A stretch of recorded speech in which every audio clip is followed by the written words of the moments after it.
Welcome into the DNVR Rockies podcast brought to you by DraftKings Sportsbook. Now, when you download the DraftKings Sportsbook app, you can use promo code DNVR to make your first deposit and get a risk-free bet up to $1,000 with promo code DNVR only at DraftKings Sportsbook. I am Patrick Lyons. And I am Susie Hunter. Patrick, I feel like this win today here on Wednesday was so necessary. Do you agree? Yes or yes? Very much so. Yes. If that's I'm gonna go with option 3. Yes, it was a good one for the boys, and I don't mean just the boys that are the current members of the Colorado Rockies, but also the boys that were taken in the 2022 MLB draft. We'll talk about those boys in a little bit, but you're absolutely right. This was a game, again, 2-game series. Wasn't a full series because it was only 2 games. The White Sox won the first one, 2-1. Don't think this that's was a another word. in baseball parlance, it's a series. And it looked like this one was getting away from the Rockies, but they win it thanks to the DraftKings Sportsbook king of the game, Elias Díaz, with the game-winning RBI. Gets the one hit, 2 RBI on that hit to the right side, going the opposite way. Compact swing, as Bud Black called it in the postgame, a real veteran at bat. And don't forget, there was a spot earlier in the game when he picked off a runner at third base in a spot where there very much could have been that third run on the board for the White Sox. It was a 3-2 game at that point. So even defensively, Díaz doing a really solid job overall. And he's been one of their hotter players as of late. Some guys slowing down. Connor Joe, banged up. He's been available, but if you look at what his numbers have been the last month even, not great. But the flip side for Elias Díaz, he's been really solid defensively and at the plate. For sure. And, we saw some struggles with him earlier this season, so it's nice that he is stepping it up when his teammates need him the most. But, yeah, what a tank that guy is. El Tanque. He tanked it to the right side. It looked great. Now, before El Tanque had himself the game-winning RBI there on that 2-run single, it looked like Antonio Senzatella was worthy of it as he had pitched into the 7th inning. Looked like he probably was going to be able to finish the 7th inning before a comebacker from Lurie Garcia got him in the shin, and he didn't like his foot placement there after that, just didn't feel comfortable and didn't want to cough one up in a spot in which they were winning 3-2. So he came out of the game somewhat, I'm not going to say begrudgingly, but he was disappointed. He didn't want to come out of the game. Saw him in the clubhouse afterwards, and I asked if you could see the seams of the baseball, and you could see. So it hit him on the shin, like at the meaty part of the shin. It looks like that bump on his, it's like kind of like side calf. It looks like he's growing another calf on his calf.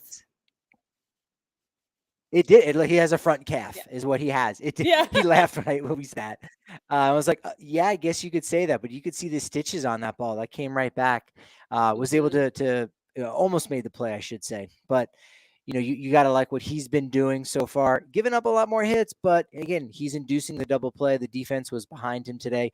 B-Rod made a good full extension grab at one point early on in the game. So defense there, 2 errors on Tuesday, but none to my recollection on Wednesday. So he was getting the support, only 1 walk, but 5 strikeouts. So his numbers are kind of ticking up a little bit in the strikeout department. And as we know here in Coors Field, you're going to give up your share of hits.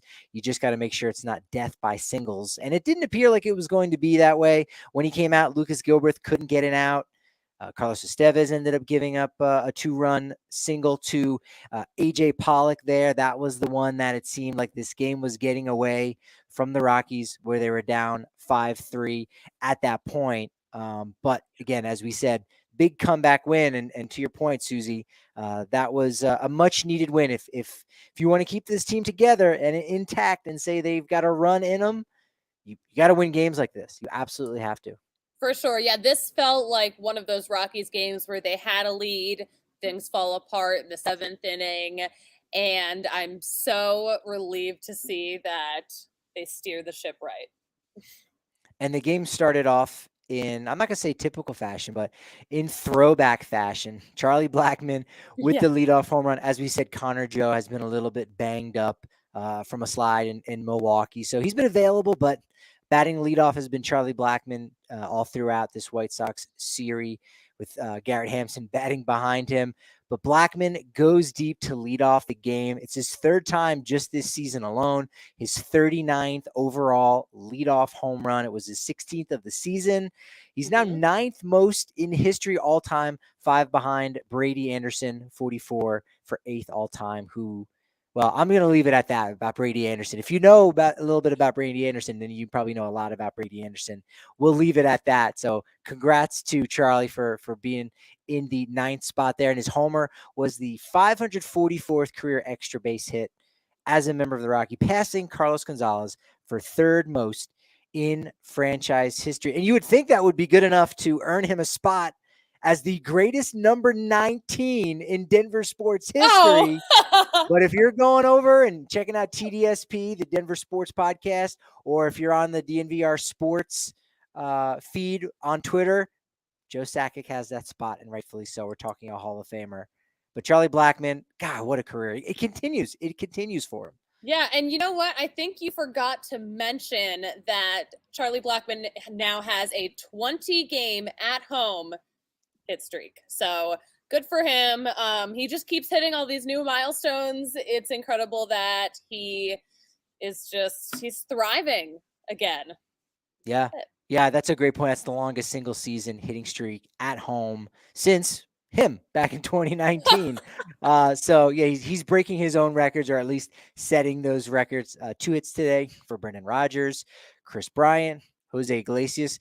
Chris Bryant, I mean, I've said this a couple times. I think maybe the last time it was brought up was when I was talking with Drew Goodman about this. But now that we're seeing a lot more of Chris Bryant, and you've seen how he sprayed the ball around a little bit, how do you like my prediction that Chris Bryant will win a batting title in the next 3 years? Does he look like a guy who's, going to be batting in the 330s somewhat consistently, or at least for a 162 game stretch? Do you like this prediction?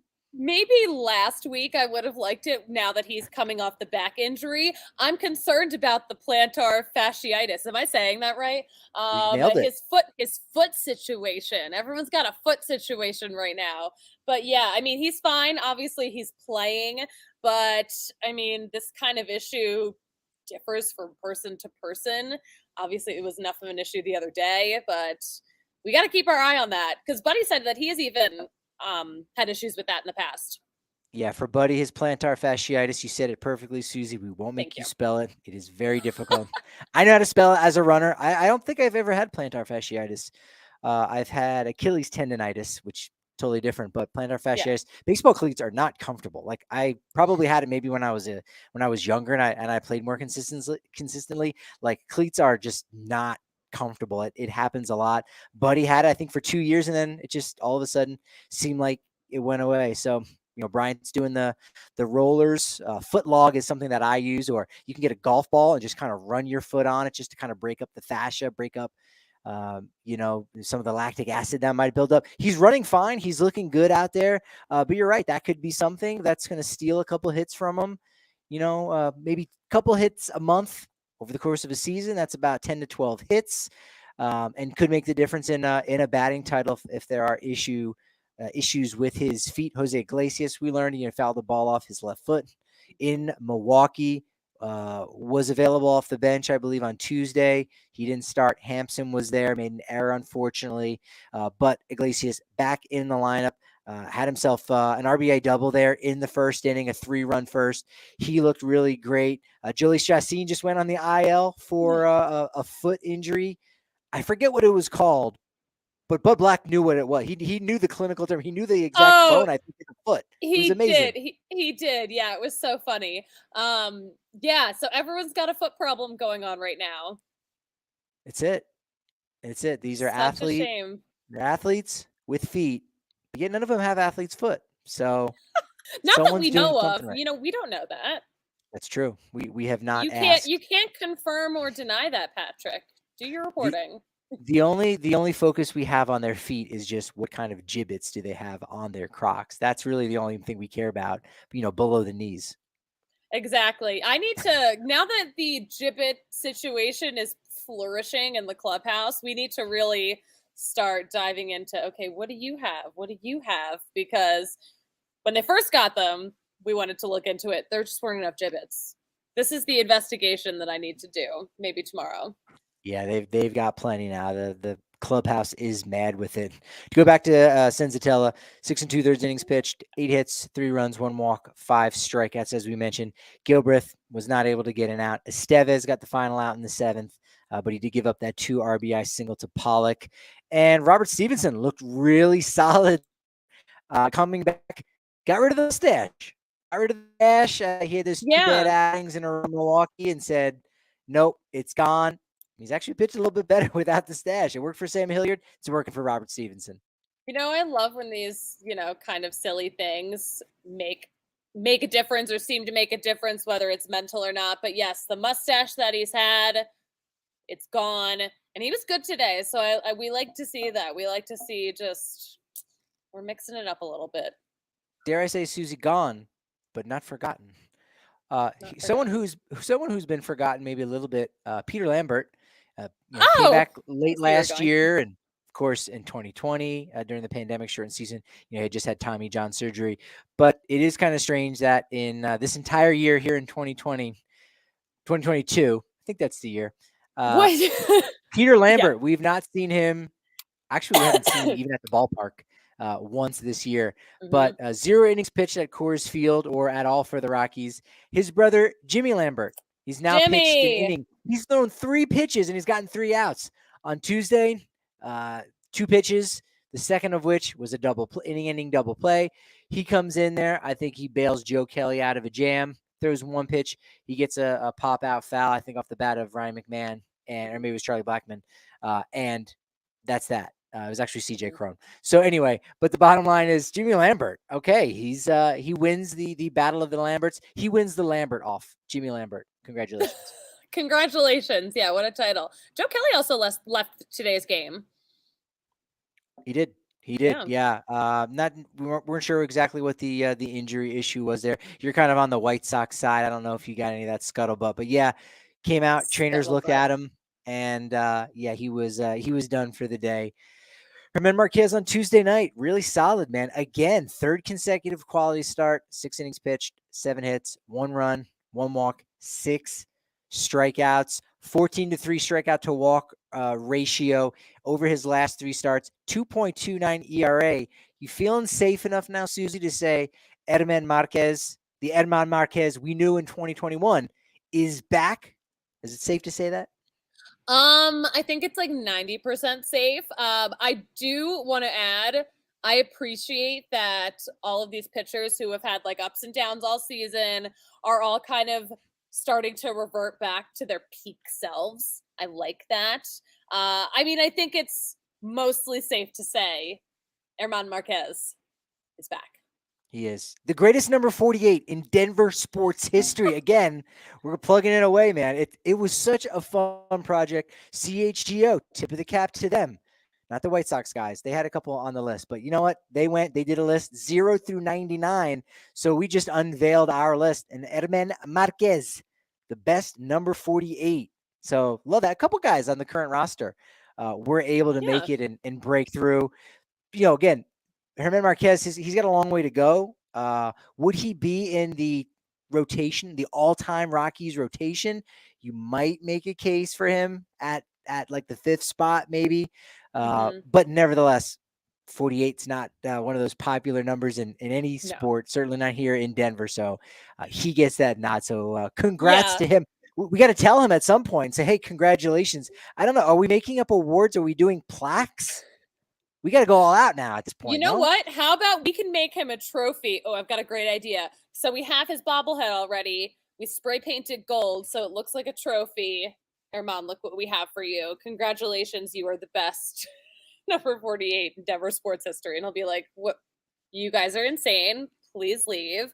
No, that's a fun. There's a lot of Rockies pitchers on that list. I feel like because some of those numbers aren't quite as popular in other sports. I will take it. Susie, you have no, so I've started the spreadsheet and I'm like, oh man, I'm gonna have to fight for some of these Rockies guys. Hats off to everyone who knew their Rockies history and was like, no, this guy, and fighting for Josh Fogg. He didn't make it. He's not the best at 37 of all time, but people stepped up and were like, no, Pedro Stasio is the greatest number 34. Jason Jennings is the greatest number 32 in Denver sports history. So I was overjoyed with the love that our company had and appreciation and respect for the Rockies legends. That's the thing, is it's not celebrated as well here as it might the other teams in town. Like, that's one of the unfortunate things about the Rockies, is they don't do that. They don't bring those guys back. The Helton's always around, Hurdle is always around, guys like that, but for the most part they're not always acknowledging that great history. So that warmed the cockles of my heart, much like that home run from Ryan McMahon on Tuesday night in the 9th inning. Made it close, 2-1. Susie, when he hit that out against Liam Hendricks, ya boy. My boy. Were you thinking, oh no, like this is probably gonna fall apart at the seams for Liam? You know what? I thought that the Rockies kind of had a chance. Plus, we have learned now that, we've been talking to Liam Hendricks. He does not do well at altitude, just like physically. He gets ill at altitude. He was very open about talking about how the first time he ever pitched in Colorado Springs, he was throwing up between every inning. So brutal. He actually takes altitude sickness medication when he comes back to Denver to pitch. So he's got his own struggle, but he kept it together for the White Sox on his end. But with that Ryan McMahon home run, I was like, oh, do we have a chance? Is he going to fall apart? Maybe me talking about all of the astrology stuff, like maybe I messed with his head before the game. I didn't. Could be. Hey, you never know. It was nice because McMahon ended up breaking 0 for 15 slump since the start of the second half, so that was really great for him. So, do we know if he has altitude sickness syndrome? Is he afflicted by ass? Do we know? Wow, inappropriate. I'm throwing the flag up. This is not a laughing matter. He is afflicted by these things. Oh my gosh. Susie, inappropriate. What wasn't inappropriate was Randall Grichuk's stolen base, his third of the season on Tuesday night. It's worth pointing out because the Rockies had the first three months of the season had only stolen 14 bases. I think they were at the bottom of the National League. It was only like the Tigers that had stolen less bases. Well, they stolen 13 just in the month of July, so they may have more bags in this month where there's been 4 days off in the middle of it for the All-Star break than they had the previous 3 months. So it's good to see that they're moving a little bit. You actually saw it on Tuesday night at one point where Hampson was going on the pitch. Maybe Cron was up, and it would have been a patented 4-6-3 double play, but because Hampson was going on the pitch, that broke up the double play, and that was important because there were 7 on Tuesday. It was the most in a 9-inning game this season in Major League Baseball. The record was 8. I had to go over to Rockies PR, and I was like, there's been a lot in this game. What's the record? Twice there have been 8 double plays in a game. I want to say May of 2014 against the Padres was the last time. We saw 7 on Tuesday night, 4 of them by the White Sox. So they bested the Rockies at the Rockies game of double plays. Yeah, Denver has been the double play capital of the world, especially this week. And the DNVR.com is the sports journalism and media and community capital of Denver and of Colorado and of the Rocky Mountain region. That's why for only 50 cents for your first month, you can get the DNVR.com. Hey, Broncos camp has started. Look, I wanted to start off the show this way. Tip of the cap to Kevin Henry because he had a really good tweet. He contributed for Rock's Pile and said, "Hey, that was the first home run the Rockies have hit since the start of Broncos training camp. This is our first Rockies podcast since the start of Broncos training camp. Let's go! We made it with the help of the DNVR.com and all the entire community, members only Discord. The chats are always popping off, not just about Broncos, Nuggets, the Stanley Cup champion winners, whatever. But hey, we're also talking about Rockies. What are they going to do at the trade deadline? What aren't they going to do at the trade deadline? And also one of the channels that Susie secretly loves but does not chat in, that would be the Pro Wrestling channel. We've got all kinds of things for hiking, foodies, you name it, we've got it on the members only Discord.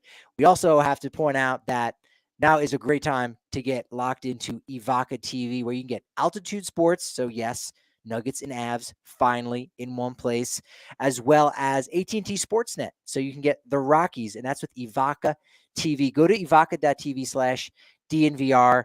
Also use code DNVR. So instead of $25 per month plus the cost of the receiver, it now is dropped down to only $15 per month for your first 3 months with Evoca TV. You get all that, and you even get us. Not really more of us, but you just get all of us in one spot with Evoca TV. Head on over to evoca.tv/DNVR and make sure you pick up some of the brew of the season, the Breck brew of the season, Avalanche Ale. They're the Stanley Cup champs, and they're the champs of the beer section of the supermarket, whether it's King Soopers, Safeway, Costco, where else? Sam's Club. Come on, I've just named 4. Susie, you got where else?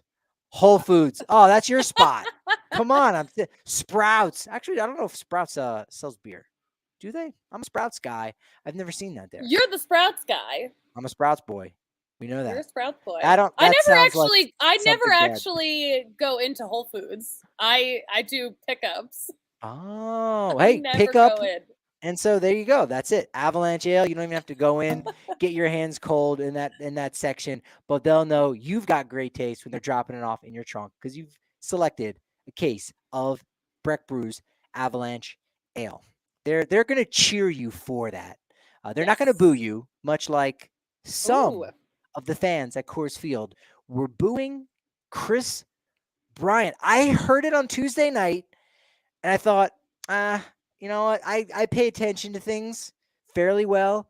Mm-hmm. And when it's something that's really subtle, a lot of times I'm the only one who notices it. But I think everybody in the press box actually noticed it because a bunch of people did. You noticed it as well. I did, yes. It was loud, and it only happened when Kris Bryant was heading to the plate. So, and to be fair, it was White Sox fans because I think a lot of people were a little bit surprised. I think, there was a thought that are Rockies fans a little bit upset with Kris Bryant? Again, he's played well. He's got 5 home runs again in limited sample size because, of course, he missed 50 games. Also was away a little bit on the paternity list for the birth of his twins. Only missed 3 days for that, which, again, you wish on a human being to have more time at home, but nevertheless, he's got to go back for the grind. So he's there for his teammates, but you think he's getting paid $182 million. People are a little upset. Rockies are losing. We've got an Ian Desmond situation, but no, it's just the White Sox fans because, again, they've got their own baggage. First time back since 2017. Last time when they were here, Cal Freeland had himself a no-hitter going into the 9th. And look, White Sox fans hate anyone associated with the Cubs. So the Boo Birds were out for Kris Bryant. I have never been to a game here at Coors Field where the White Sox were playing. So, of course, I know that Cubs fans love to come out in droves and absolutely take over this park. I didn't realize that White Sox fans were going to do the same thing. I didn't know. So I was surprised to hear the boos, but I'd never for a second thought that those boos were coming from Rockies fans. And when I tweeted out about how the boos were happening at Kris Bryant, people were like, oh, like are Rockies fans booing him? I'm like, this isn't Philly. Rockies fans aren't booing their own. Okay. It's the White Sox fans. Who knew they were harboring so much resentment? Clearly. So I was at that Freeland game, but the Rockies were up. So I mean, they were pretty quiet. The Rockies fans. Yeah, they were very quiet. They were keeping their mouths shut. They didn't have much to say. I wonder why. Exactly right. And so it's really, the third tip of the cap. This is a tip of the cap heavy episode here. Tip of the cap to Chicago sports fans because I feel like we should no longer say Cubs fans show out to Coors Field. It's really Chicago sports fans. And again, I think that narrative very much will change over the next couple of years with that, somewhat more balanced schedule, so to speak, where you're going to see the White Sox every other year here at Coors Field. You're going to see the Guardians every other year where, they're going to be Cleveland's coming to town. And then the next year, Colorado's going to Cleveland. Like that's how it's going to go. So yes, you'll see the Cubs every year and you'll only see the White Sox every other year, but we'll begin to realize, oh no, it's really just Chicago folks. And you know what? I feel like it just gets worse and worse. We see more and more Chicago people here. I guess Chicago must be a garbage city because they keep moving here to Denver. Ouch. I don't know. That's a hot take. Look at the numbers. Look at them. I guess look, we're lucky. We live in a nice place. We'll talk about Ryan Ritter here in a little bit because he's a guy from Illinois that was drafted by the Cubs, didn't sign with them. There was another booing too. I think you may have noticed it. You Tony know La what? Russa. They weren't quite boos. It was a very specific chant. It was "Fire Tony" I didn't being hear that. chanted. I Oh, only you heard didn't? boos. Oh, I didn't hear any boos. I just heard a "Fire Tony," which is a sentiment that a lot of White Sox fans subscribe to, apparently. Yeah, I didn't check the numbers, but I think White Sox games take on average at least 5 to 6 minutes longer because of the time it takes Tony La Russa to walk to the mound and pitching changes. So that's going to contribute to that just a little bit. I sat in on his little presser on Tuesday, and we were right on top of him, and we couldn't hear what he was saying. Oh, Like interesting. Yeah, just I lack didn't of sit in on that because I was kind too of. busy. I was too busy talking astrology with a certain reliever. But yeah, I missed Tony La Russa's press scrum, which disappointed me because we follow each other on Twitter. I don't know how much of a say he had in that. I don't know if he's running his own account. You But think I'm Tony La Russa surprised you has? He's got people. He's got social media people. You think? I don't know. It's like, which is more surprising? Does he have a social media team managing his presence? Or is he like logging on to twitter.com and being like, I'm going to follow Susie Hunter? Like, I don't know which one is more ridiculous, but I do think it's kind of crazy that you could barely hear him. I didn't realize he was that quiet. Yep, standing right in front of him and Hmm. could not hear him. Well, if you really are thinking his social media team is working hard over there on the Tony La Russa blue check mark account, then I got to hear your hot takes on his last two TikTok videos from Tony La Russa. Go ahead, Susie, with your hot take now. You know what? He's great at doing the dances. He is surprisingly mobile. No, I'm just kidding. He does not have a TikTok as far as I No, know. no, do we need to confirm that? I mean, come on. No, like it's still just hasn't necessarily caught on with some of the older folks just I yet. don't know. Joey Votto is an older folk, and he's got a lot of TikTok going on. He's groundbreaking in that capacity. Guy in his late 30s there doing the things with his Harry Potter booty popping and all that good stuff. But I'm roasting people today. I'm kind of mean. I'm feeling tip a of the little cap to mean. you. You're getting the fourth tip of the cap of the day. Thank Look, you. why I'm not stopping at 4. The goal is 7. All right. I need 3 more caps to tip Why for this 7? episode. Tip of the cap, a great job, number 5, to all of the Rockies PR who wrangled 8 wild childs. They really weren't that wild, but 8 Wild young. children? Yeah, that's what they were.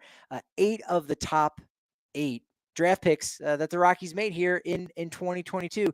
They were all there. Like we came out to the dugout, said, "All right, who do you want to talk to?" And we went in order, and they all shared their story. I'm curious, was there anyone that left a lasting impression? Either they had a great story, or they just had this poise about them. Some of them were a little more eloquent than others.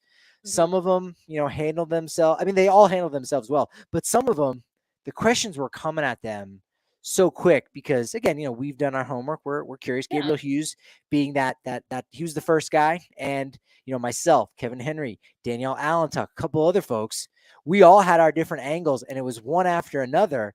And there was a second where I almost checked out halfway because I'm like, look at this guy. Like, is he going to catch his breath? Like, he's just does he even know what he's saying? Because the questions are coming so quickly, and you don't get that many opportunities. We talk all day long, so we've got Mm-hmm. those reps where even if we're not ready to talk, it'll take us a second, and then we'll kind of get in that mode to go, okay, let me focus in on what I'm saying, really, so I don't say something out of pocket or anything.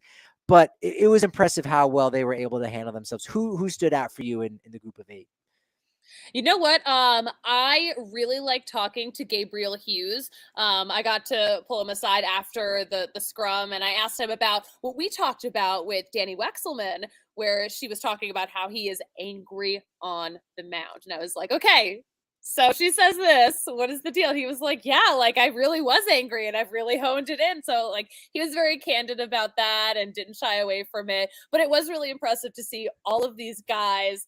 I don't think they've had scrums like this before. I mean, we do them every day, I doubt that they've had this situation. So it was really cool to see them doing well. I wonder if they've had any mini media training at all, but they all seemed like naturals. They weren't nervous. I feel like I might have been nervous if I had a bunch of reporters around me asking me all these crazy questions. So good for them. A tip of the cap to the kids.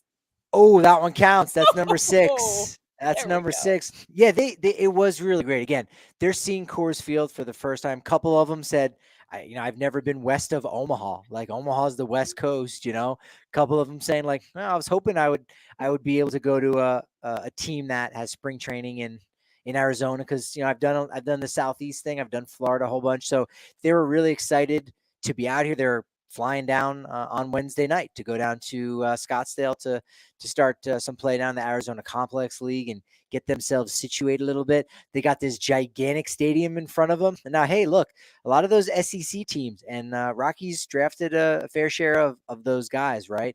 Talking about Ryan Ritter from Kentucky.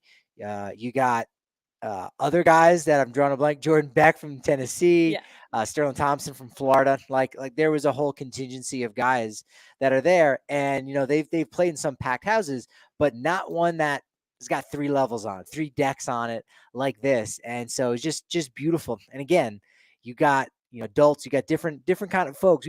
We're big league folks here. You know what I mean? And so Yeah. sometimes we do things a little bit differently. Can be a little scary, as you said, and they handled themselves really well. You also talked to Carson Palmquist, who we were the only ones I think that talked to him, and he had Maybe. a pretty great story about a meal he had with a Hall of Famer. And I mean, that Yeah. was pretty cool. Just casually dropped Yeah. that he had breakfast with David Ortiz. And I'm like, okay, well, like, what did you eat? What did you guys talk about? Like, what was he like? What did he smell like? So yeah, just casually had breakfast with David Ortiz. I thought that was pretty cool. I'm like, okay, so he's been around big leaguers. We do need to go back 30 seconds here. What was that about? What did he smell like? What did I was You didn't standing hear right me next to ask it. I him don't that? remember that. Did you have a second follow-up conversation? Like, Carson, hey, I know we just did like 5 minutes on David Ortiz. What did he smell like? Smell like. All right. I'm not going to get the answer here. Maybe that happened. Maybe there's a whole conversation about colognes. He said he smelled like cinnamon buns. Is that I true? totally made all of this up for legal You did. purposes. This is a joke. There was some cinnamon bun talk in the clubhouse this morning. I forget what it was, but I'll say this because this was kind of funny. This is a good Mhm. follow-up before I forget it. One of the big, one of the more interesting notes they had up on the scoreboard in Milwaukee at Miller Park. It said, Ryan McMahon collects porcelain dolls. And Yes, we've been wondering the that's story funny. behind this. It's It's funny. funny. It's great. Except the thing is, that note was also in San Diego. And Ryan McMahon was like, well, I just thought they were, busting my chops. But then I'm seeing the exact same note in Milwaukee. What's going on? Well, we finally learned today. Corey Little, great job. I guess he does it every year. He slips in a little fake fact, a little note for a player just to see if people are paying attention. You get up on the scoreboard, you get a laugh. It's a big payoff. Here we are in month 4 of the season, and only now, does he come clean and say, "Hey, no hard feelings," and of course, everyone laughed. Everyone loved it. It was great, and Yeah. tip of the cap to Corey on that one. That was great. I mean, the great thing about I was so surprised to hear this because Corey's a great dude. He's Yeah. so good at his job. So him like putting that little Easter egg in there is absolutely delightful. So funny. I was not expecting it. So yes, I agree with your tipping of the cap. That's it. I'm sure David Ortiz tipped very well at the breakfast he had with Carson Palmquist. But I also know that Carson probably wasn't on an empty stomach, much like a lot of the athletes in the Rockies clubhouse, much like myself as a regular guy that is athletic. I start my day each and every day.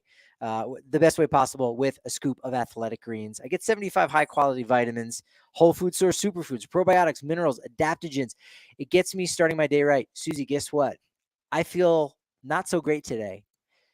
Oh, I forgot my athletic greens today. I stayed that over is at a friend's so place last night and I that's didn't so have like it. you. That's why. That's why. Patrick, You could have texted me. I would have brought you some. You had a travel pack. I mean, I have a cabinet of the travel packs, which is I what mean, people I get. don't have to. I would have put it in a little baggie for you.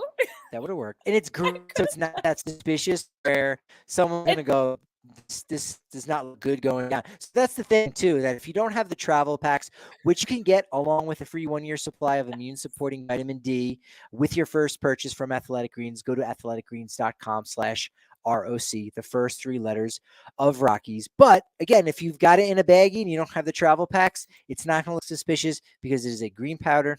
So it's all good. It's on the up and up. You can go ahead and just pass it around to friends. This is the But new green anthrax. well, okay. Again, legally speaking, we're not going Legally to be saying speaking, that either. But I'm so sorry to the fine people of Athletic Greens. We love your product. You know that. that's at the Susie Hunter who said that, at the Susie Hunter on Twitter. But no, it is delicious. I have it each and Hmm. every morning, and again, I didn't think it was going to throw me off, but it's like something that kind of has, because I didn't sleep as well, and Yeah, nutrition hasn't been great. I did eat that big helmet of tachos yesterday, as you you know. did. Yeah, and so like it keeps me balanced. So the first thing you do in the morning is the scoop. So get yours at athleticgreens.com/ROC and get your bobbleheads, whether it's Stanley Cup bobbleheads, Nikola Jokic MVP bobblehead, whatever you need from Foco.com. They've got some awesome gear and merch for all the other Denver sports teams, including our very own Rockies, City Connect bobbleheads, and more. Look, they heard you loud and clear. Can you get some green pants bobbleheads in your store? Yes, they've got the green pants locked and loaded. And all you got to do is load up your browser, foco.com, and use code DNVR for 10% off all non pre sale items. Foco.com. Love that. I love what they do at Foco. I think Fantastic so. stuff. Adorable bobbleheads. Adorable. One of the names that came up twice from different players was Max Scherzer. As you said, Gabriel Hughes, not Gabe, Hmm. Gabriel Hughes. Gabriel, please call him by his full name. He's going to be a doctor someday. Both of his parents are doctors. So like that's the kind of smart guy you've got.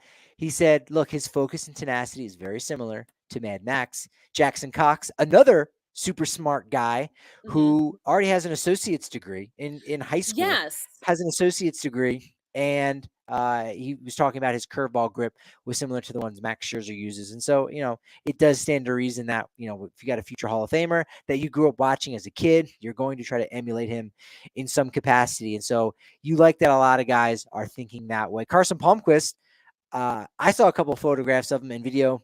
Mechanics somewhat similar to Kyle Freeland. He's a little more three-quarter arm slot, so he gets a little more comparisons of Chris Sale, but Hmm. there are those similarities. So anytime you've got those comps going on, that's always a really nice thing. And so again, really fun to meet those guys. Keep an eye on them for years to come, because these are going to be the stories. These are going to be the guys going forward to look at. If you go onto the DNVR.com, one of the last things I wrote about draft day was an article about Kyle Freeland, who pitched fantastic, on Monday night, but also why the Rockies went so heavy on college players and so heavy on college pitchers. You got to read that to find out. A lot of that just has to do with the international free agents that the Rockies have been signing here in the last couple of years. So these are the names that you got to know, that in a couple of years from now, we'll be looking back on this episode and we'll say, hey, Sterling Thompson, Jackson Cox, Gabriel Hughes, Ryan Ritter, those were the guys. Connor Stain, I mean, he's another one of those interesting cats. He's already tatted up, man. We should have Oh asked if he met yeah. Kyle Freeland yet. Him and I Freeland know. probably They have a lot I of stories to swap. Yeah, no, he had he has we have a picture of it too. We'll have to make this into a TikTok because we had such a great conversation with him. But he's got the Rockies logo, or at least the mountains, on his wrist that he got because he was drafted by the Rockies. So I love to see that our team is permanently branded on him.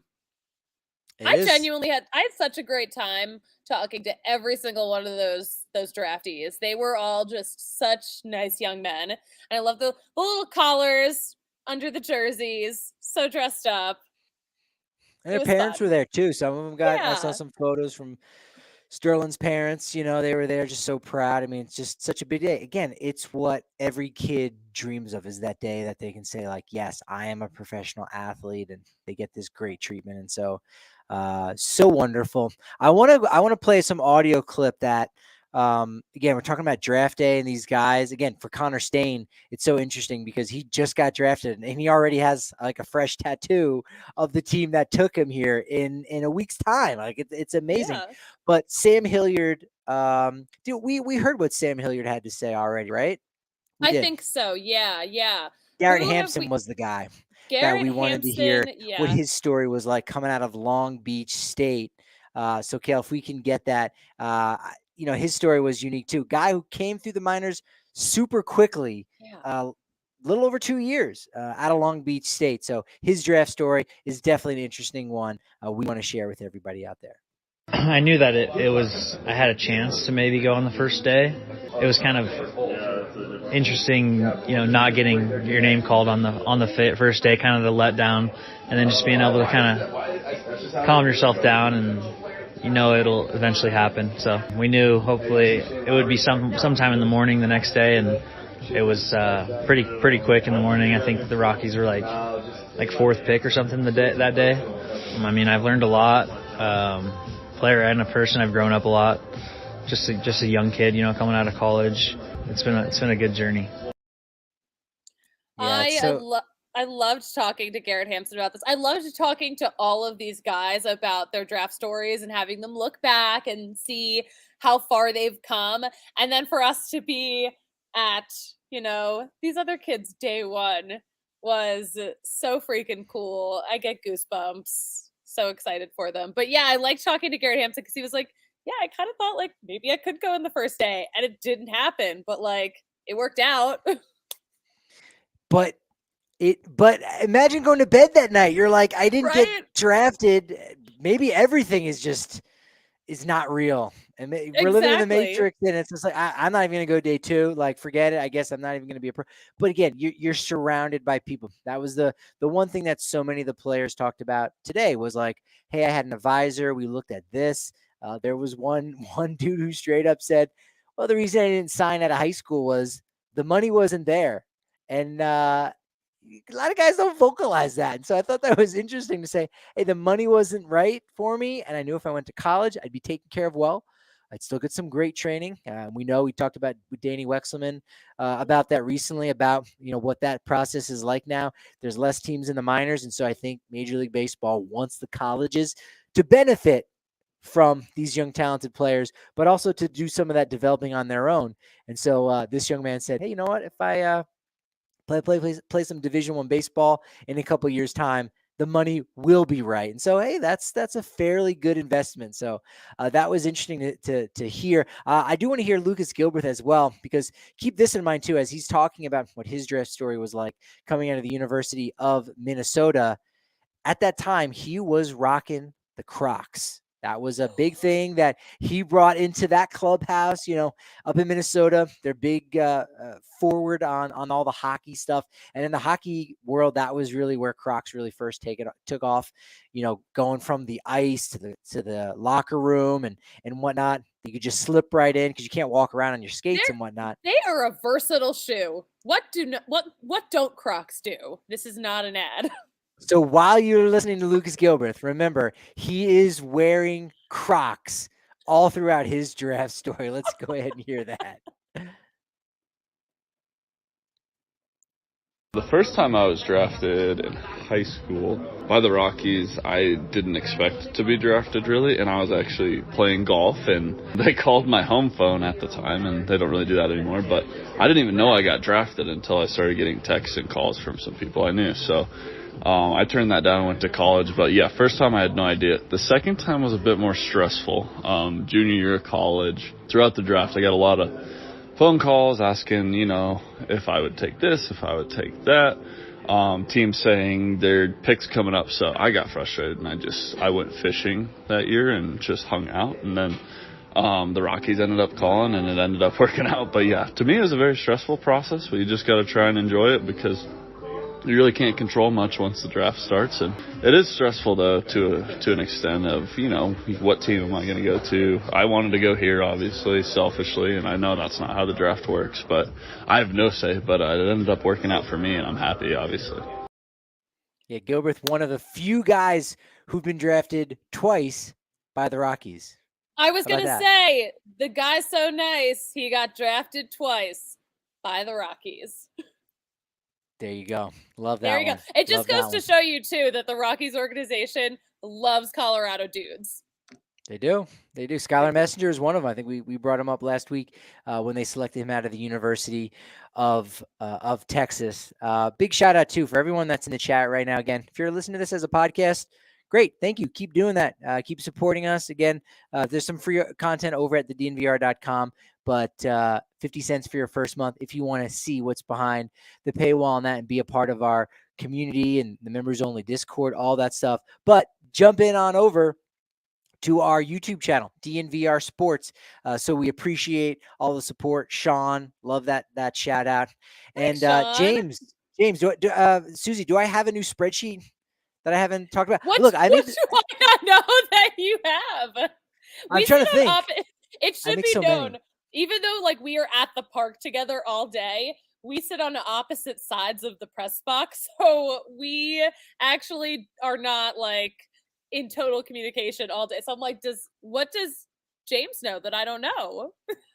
Well, look, I did make the spreadsheet for, the greatest to ever wear the number. So I did, because there was a need. We talked about it and said, oh man, we should do this list 0 for 99. Light bulb went off. Actually, I don't have a light bulb that goes off over my head. It's a spreadsheet.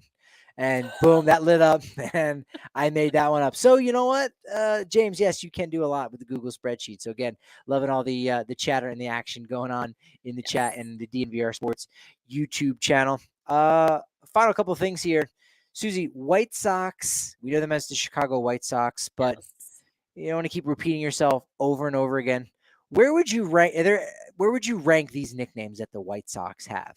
Traditional White Sox, the Shy Sox, which would be CHISOX, Shy Sox, or Pale Hose? Is there one that you like or dislike more than any other? I've never heard the Pale Hose before. I feel like you just made that up. I did not. No, that is a real thing. I've never, and I've been to Chicago. You've never heard Pale Hose? I've never heard Pale Hose. I've eaten their big, stupid, thick pizza. Okay. I've done the hot dogs that you can't put ketchup on. I like Chicago style dogs. You know what? I've done all the Chicago stuff, and I've never, ever, ever heard anyone call the White Sox the Pale Hose. Have you heard of Shy Sox? Yeah. Have people say that? But not Pale Hose? Pale Hose is great. That's a good one. I think you're messing with me. Oh my God. I am not. So I think you're doing a bit. I think you're doing a bit, Patrick. Oh my God. I love this, but I am not. It's driving me crazy here. I say this. I don't read a ton of articles about the White Sox in general, but I will say you don't see Pale Hose in the written form quite as much. I'm sure we'll have to ask our folks at CHGO when the Rockies go to Chicago, CHGO_White Sox.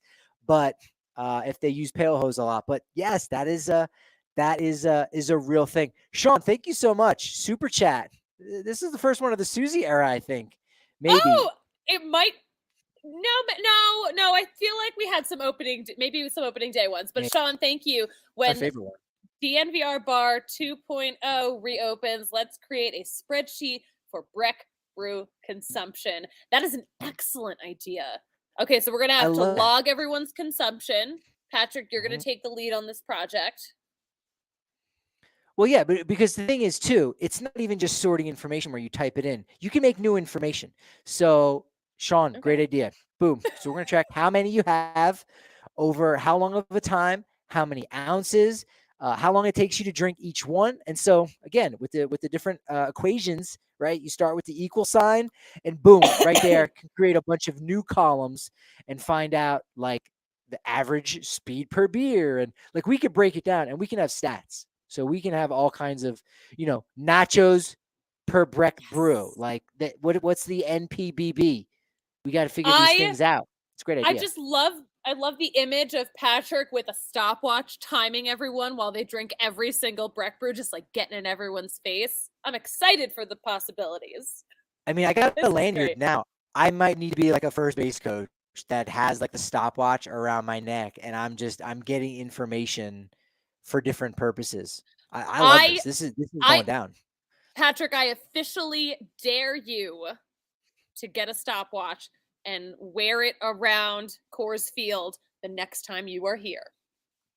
Well, look, if you've ever gone to like a carnival or something, they've got like, the speed pitch where, you throw it and then they keep track. They have like a white erase board. Forget the white erase board.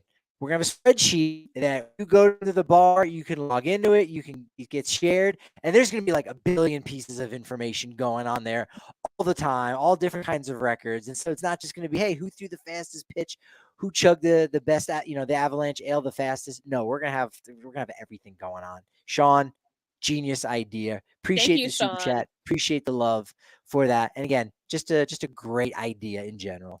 It's wonderful. I love it. We're inspired. You better if I don't see you with a stopwatch next time you're here at the park, I will throw a fit. That's it. One last thing too, to clear out the notebook just a little bit. Okay. We know about the City Connect uniforms and how it pushed the black vest out.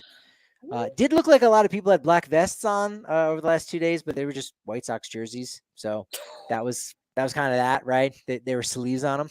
But we learned there is a black vest right now in the Rockies clubhouse, and it sits inside of Justin Lawrence's locker. He made his debut last year, and he had the black vest, number 61. Yeah, but didn't get it. He didn't get to keep it. I don't really know how that happens, but yeah. Also what an honor for him to be able to debut in the best Rockies jersey, the black vest. But yeah, he managed to get a custom one for himself, a new black vest jersey. He's got it hanging up, but he was like, yeah, I needed to have this. Right on. Got it. Wife's going to hook it up, put it in the whole big frame, the whole thing. Actually, I did say in that moment, I don't know if I said it to you, but I said, I might need to make a spreadsheet of what jersey the guy was wearing when he made his debut. Because I said, you did say that to me, right? yes. Because I'm like, oh my God, Justin Lawrence. Again, that's a very obscure trivia question. It's one where you're not going to win a bet with because no one's going to get it, but no one's going to pay up. They're going to be like, that's stupid. I'm not going to buy you a beer for that. But Justin Lawrence quite literally could be the last player to debut in the black vest. I think, wasn't Daniel Bard the last? Oh, Daniel Bard is the answer to the trivia question. Who was the last pitcher to hit for the Rockies, right? He had a pinch hit appearance, I think, in Arizona, which was weird. So that's just one of those strange ones. But when the spreadsheet goes out, James, we'll make sure or Sean, we'll make sure we share that with you for sure. Wait, can we talk real fast about James' comment? Which team is the worst team for Rockies to face in terms of opponents' jerseys showing up?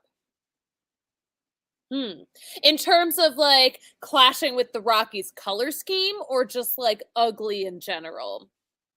In terms of clashing with the color scheme, it's got to be Padres because the brown and the yellow do not match the black and the purple. Yeah.